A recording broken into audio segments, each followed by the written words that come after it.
Picture this. You're waiting in line at two totally different supermarkets. Now, mathematically, both of these stores share the exact same average wait time, 5 minutes. But your actual, real-world experience at each one, completely different. Let's say at supermarket A, the wait is exactly 5 minutes every single time. It's super predictable.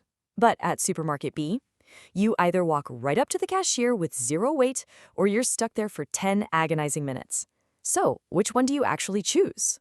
Look, even though the mathematical average is identical, the experience is vastly different. Why? Because of how spread out the data is.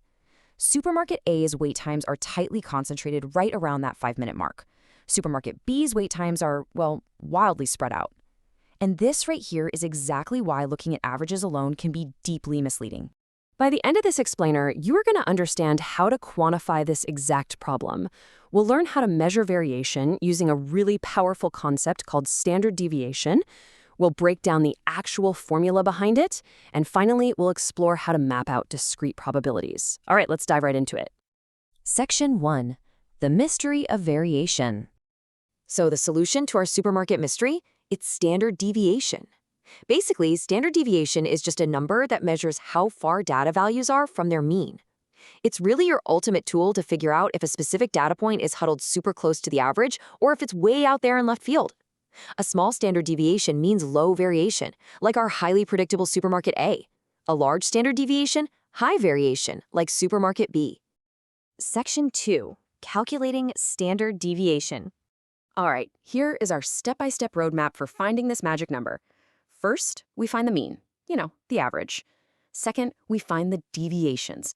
And hey, a deviation is really just a fancy mathematical word for the distance of a single data point from the mean.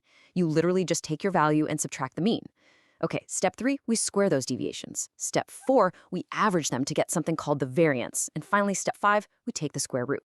Now, let's pause and look at step 3 again for a second. You might be asking yourself, why on earth do we square these deviations instead of just, adding them up? I mean, it honestly seems like an unnecessary extra step, right? Well, the reason is absolutely crucial.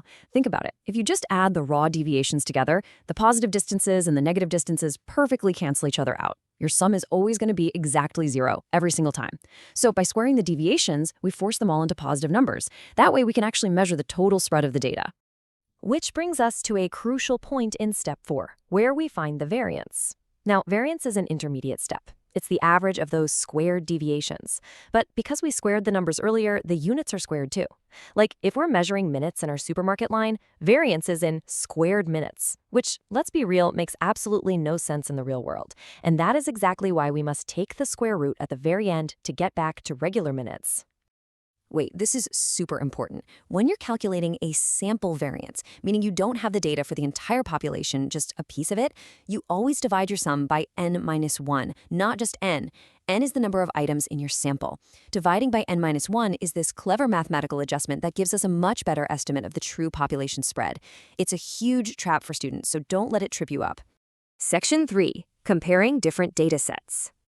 Let's look at a classic dilemma.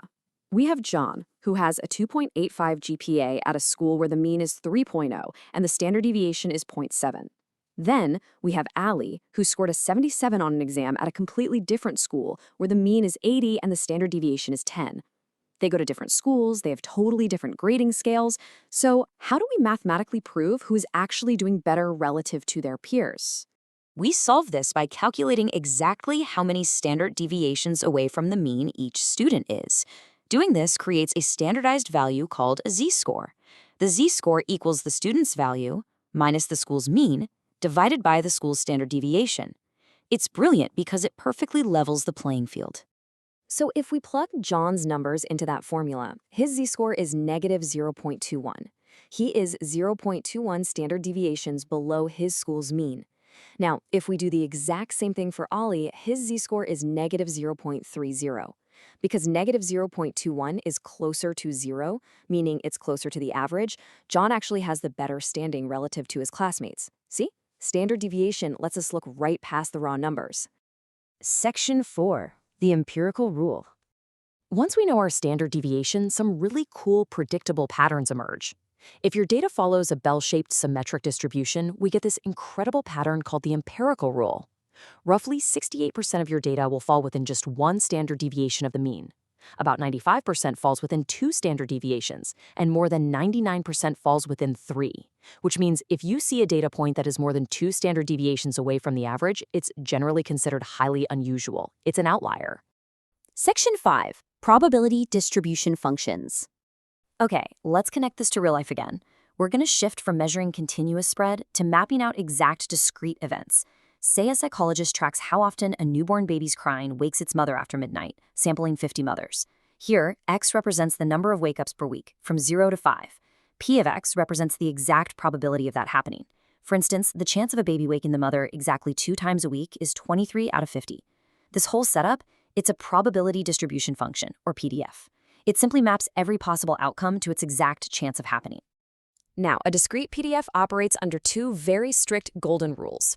Rule number 1, each individual probability must be between 0 and 1, inclusive. I mean, you obviously can't have a negative probability, right? And rule number 2, the sum of all the probabilities combined must equal exactly 1. It has to account for 100% of all possible outcomes in the experiment, no exceptions. Let's actually check our work and make sure this applies to our baby crying data. If we add up all those fractions on the table, 2 over 50 plus 11 over 50, and so on, we get exactly 50 over 50. And that simplifies perfectly to 1. The rules hold up. This proves mathematically that we are looking at a completely valid discrete probability distribution. Section 6, Summary and Final Thought. Before we wrap up, let's quickly summarize our key takeaways for today. First, standard deviation is absolutely vital because it measures hidden variation. It tells us just how spread out the numbers are from the mean. Second, z-scores leverage that standard deviation to level the playing field, which lets us accurately compare entirely different data sets. And third, probability distribution functions map out discrete events following perfectly structured, predictable rules. So we've completely mastered discrete, countable events today. But I want to leave you with one final thought. How do we map the probability of continuous variables? Things that just can't be counted in simple whole numbers, like an exact fraction of time or a precise distance. Well, to solve that, we have to step into the incredibly fascinating world of normal distributions. And that is exactly what we're going to tackle in our next explainer. Thanks for learning.